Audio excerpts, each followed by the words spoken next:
malam-malam sebelum tidur, pilu hati saya. Ini anggota PDIP ini kadang-kadang kritiknya keras banget itu.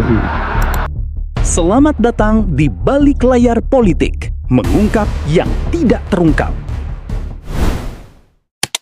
Pernahkah kalian bertanya, apa yang sebenarnya dirasakan seorang presiden ketika dikritik habis-habisan oleh pihak oposisi di depan mata kepalanya sendiri? Apakah mereka tertawa, marah, atau justru merasa terluka? Prabowo Subianto baru saja membuka suara, dan pengakuannya soal hubungan dengan PDIP mungkin akan mengejutkan banyak orang. Apa sebenarnya yang sedang terjadi? Apakah ada kesepakatan rahasia atau sekedar drama politik?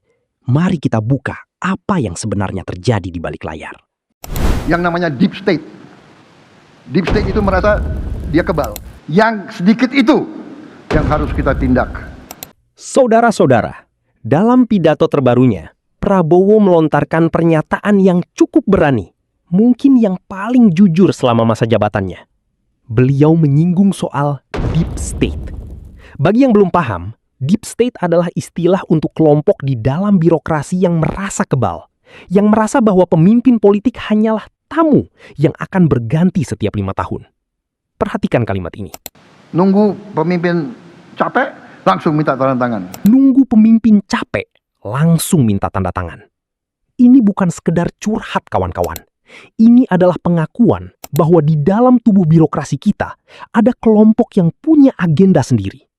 ASN yang tidak kompeten, yang hanya menunggu pemimpin kelelahan, lalu menyodorkan dokumen untuk kepentingan kelompok mereka. Prabowo mengakui ada nila setitik yang merusak susu sebelanga. Sebagai kanal yang peduli pada isu bersih-bersih birokrasi, kita harus mengapresiasi keberanian ini.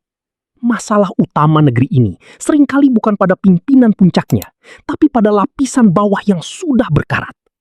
Prabowo menyebutkan target koperasi dan energi sebagai motor baru. Tapi bagaimana mungkin target 60.000 koperasi akan berjalan jika birokrasi masih terjangkit deep state yang malas dan koruptif? Pertanyaannya sekarang, apakah Prabowo benar-benar mampu memangkas deep state ini? Atau dia sendiri sedang dikunci oleh mereka? Sekarang, mari kita masuk ke bagian yang paling daging dari pidato tersebut. Bagian tentang PDIP. Prabowo dengan terang-terangan berterima kasih kepada PDIP. Beliau mengatakan, saya mengerti bahwa PDIP berkorban untuk berada di luar pemerintah. Saya paham dan saya mengerti bahwa PDIP berkorban untuk berada di luar pemerintah. Sebenarnya saya ingin ucapkan terima kasih kepada PDIP. Saudara berjasa untuk demokrasi kita. Luar biasa bukan? Seorang presiden yang memuji pihak oposisi yang selama ini kritis kepadanya. Tapi mari kita tarik nafas sejenak dan melihat di balik layar. Beliau mengisahkan masa lalu saat beliau sedang lontang-lantung tidak berkuasa dan Ibu Megawati Soekarno Putri justru memberikan bantuan, terutama di bidang ekonomi. Beliau bahkan menegaskan kepada para menterinya, kalau ada proyek, ada tender, tapi di belakangnya PDIP, tidak ada masalah. Kalau dia menang saja. Jangan lihat latar belakangnya. Disinilah letak anomali politiknya. Di satu sisi, ini adalah kenegarawanan. Seorang pemimpin yang tidak membalas dendam masa lalu. Tapi di sisi lain, bagi mata pengamat politik yang kritis, ini memunculkan pertanyaan besar.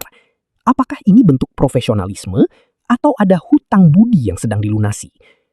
Jika tender proyek negara diberikan tanpa memandang latar belakang politik, itu adalah standar ideal. Tapi kita tahu, dalam politik Indonesia, proyek adalah jantung kekuasaan. Ketika Prabowo memastikan PDIP tidak diganggu dalam tender, apakah ini strategi untuk meredam kekritisan mereka? Dengan memberikan ruang hidup di dalam sistem ekonomi, apakah oposisi yang tadinya tajam akan tumpul dengan sendirinya? Seringkali, kritik yang keras di depan panggung hanyalah drama untuk menutupi kesepakatan bagi kue di balik layar. Kita tidak sedang menuduh, tapi kita sedang membaca pola. Apakah PDIP sedang dikondisikan untuk tidak menjadi oposisi yang terlalu merepotkan? Demokrasi kita perlu check and balances. Prabowo bilang dia ingin demokrasi yang memiliki check and balances. Dia bilang dia menghargai pengawasan. Namun, kita harus tetap kritis. Kebijakan koperasi merah putih, konversi energi, dan efisiensi birokrasi adalah janji-janji besar yang membutuhkan pengawasan ketat. Kalau di lapangan, ternyata tender hanya berputar pada lingkaran itu-itu saja. Atau jika kritik PDIP perlahan memudar karena kenyamanan tender, maka demokrasi kita sedang dalam bahaya. Sekarang, saya ingin bertanya kepada kalian, penonton setia balik layar politik. Apakah tindakan Prabowo merangkul atau setidaknya membiarkan PDIP tetap bermain di sistem tender pemerintah adalah langkah brilian untuk stabilitas nasional? Atau apakah ini justru menjadi kelemahan dalam berkuasa yang akan menjebak pemerintah di masa depan? Tulis pendapat kalian di kolom komentar, karena setiap opini kalian adalah bentuk pengawasan publik yang sangat kita butuhkan.